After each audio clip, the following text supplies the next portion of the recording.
মাত্র $10 খরচ করেই আমেরিকার $9 লাখ ক্রুজ মিসাইল ধ্বংস করা সম্ভব বলে দাবি করেছে ইরান। ইরানের খাতামুল আম্বিয়া বিমান প্রতিরক্ষা ঘাঁটির উপপ্রধান ফার্স্ট ব্রিগেডিয়ার জেনারেল মেহেদি সাকাফিফাদ এই দাবি করেন। তিনি বলেছেন, আমেরিকার $9 লাখ ক্রুজ ক্ষেপণাস্ত্রকে ইরানের আকাশ প্রতিরক্ষা ব্যবস্থা মাত্র $10 খরচ করে ভূপাতিত করতে পারে। সাম্প্রতিক বছরগুলোতে ইরানের আকাশ প্রতিরক্ষা বাহিনী যে গুরুত্বপূর্ণ উন্নতি লাভ করেছে তারও প্রশংসা করেন তিনি। জেনারেল সাকাফিফাদ বলেন, তার দেশ হচ্ছে ডাইরেক্ট এনার্জি প্রযুক্তির অগ্রপথিক। ইরানের আকাশ সীমায় শত্রু ক্ষুদ্র কোনো যান প্রবেশ করলেও ইরান তাকে লক্ষ্যবস্তুতে পরিণত করতে পারে।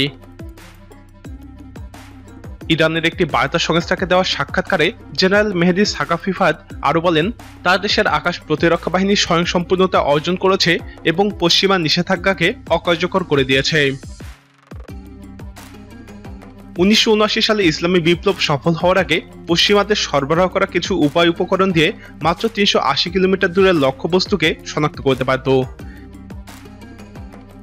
কিন্তু এখন ইরানের আকাশ প্রতিরক্ষা ইউনিট যে রাডার ব্যবহার করে তার মাধ্যমে 800 কিলোমিটার ব্যাসার্ধের মধ্যে যে কোনো বস্তুকে চিহ্নিত করা যায়। শুধু তাই নয়, ইরান এখন এমন আকাশ প্রতিরক্ষা ব্যবস্থা তৈরি করতে যাচ্ছে যা 3000 কিলোমিটার দূরের লক্ষ্যবস্তুকেও শনাক্ত এবং প্রতিহত করতে পারবে। জেনারেল সাকাফিফাদ আরও বলেন, ইসলামী বিপ্লবের আগের তুলনায় ইরান তার রাডার প্ল্যাটফর্মকে 400 গুণ বাড়িয়েছে। ইরানের এই জেনারেল বলেন, আমরা ইলেকট্রনিক ওয়ারফেয়ারের বিষয়ে এমন একটা পর্যায়ে পৌঁছেছি যা বিশ্ব সম্প্রদায় বিশ্বাস করতে চাইবে না। এছাড়াও ইরান যে বাভর 373 ক্ষেপণাস্ত্র প্রতিরক্ষা ব্যবস্থা ব্যবহার করে তা রাশিয়ার S-300 এর চেয়ে উন্নত। খুব শিগগিরই আমরা এই ব্যবস্থাকে S-400 এর পর্যায়ে নিয়ে যাব। মাত্র 2 দিন আগেই উন্নত আকাশ প্রতিরক্ষা ব্যবস্থার সফল পরীক্ষা চালায় ইরান।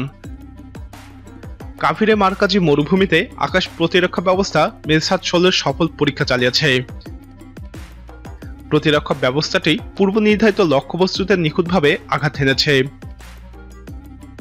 ইরানের সেনাবাহিনীর বিমান প্রতিরক্ষা ব্যবস্থা বিষয়ক কর্মকর্তা ব্রিগেডিয়ার জেনারেল মোহাম্মদ ইউসুফি খুশকালব বলেন, ইরানি বিশেষজ্ঞরা নিজস্ব প্রযুক্তি ব্যবহার করে এই প্রতিরক্ষা ব্যবস্থা নির্মাণ করেছে।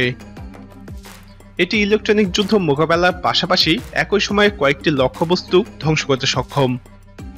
নতুন আকাশ প্রতিরক্ষা ব্যবস্থাটি নিচু দিয়ে উড়ে যাওয়া উচ্চগতির নানা মডেলের ক্রুজ মিসাইল সহ বিভিন্ন লক্ষ্যবস্তু ধ্বংস করতে পারে।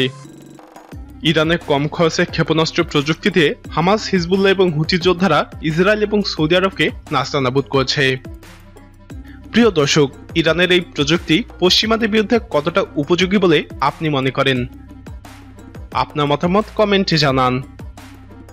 এই ভিডিওটি ভালো লাগলে লাইক বাটনে ক্লিক করুন। এরকম আরও ভিডিও পেতে আমাদের চ্যানেলটি সাবস্ক্রাইব করে আমাদের সাথেই থাকুন।